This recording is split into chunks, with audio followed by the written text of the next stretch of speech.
réunion d'aujourd'hui est une opportunité pour nous, ministres, de réitérer notre engagement en faveur de la conclusion d'un accord ambitieux pour l'élimination des subventions qui contribuent à la pêche illégale, non déclarée et non réglementée, ainsi que celles qui contribuent à la surcapacité et à la surpêche. Nous convenons avec vous, Madame la Présidente, que malgré les obligations internationales des membres et leurs efforts constants pour promouvoir la pêche responsable et durable, y compris en traitant les problèmes liés à la pêche illicite et non durable, l'état des stocks a continué de se dégrader alors que la pêche non durable se poursuit.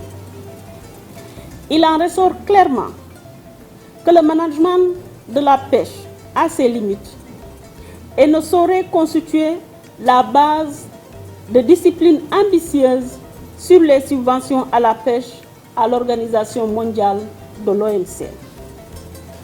Le Sénégal demeure convaincu que la contribution de l'OMC à la durabilité des ressources halieutiques réside dans l'interdiction claire et simple des subventions qui augmentent la capacité et l'effort de pêche, avec un traitement spécial et différencié approprié pour les pays en voie de développement et les PMA qui en ont besoin.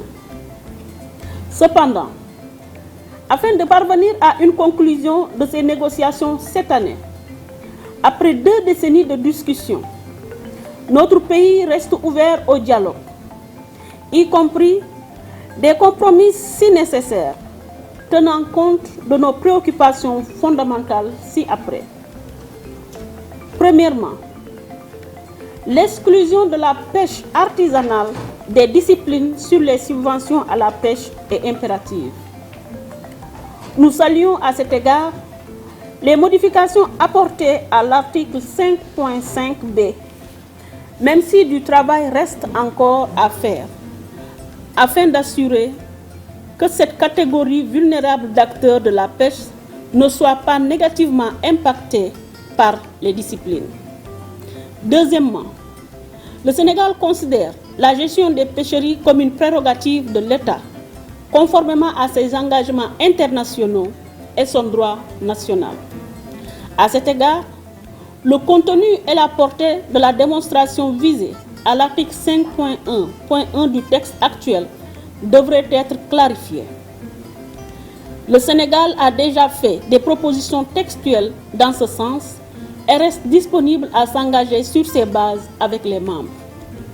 Madame la Présidente, pour ma délégation, l'accord final sur les subventions à la pêche devra nécessairement inclure ces 2 éléments. Pour conclure, je voudrais réaffirmer l'engagement et la flexibilité du Sénégal à œuvrer en vue d'un accord sur les subventions à la pêche qui soit équilibré et respectueux des droits internationaux et nationaux de la mer et de la souveraineté des membres. Je vous remercie.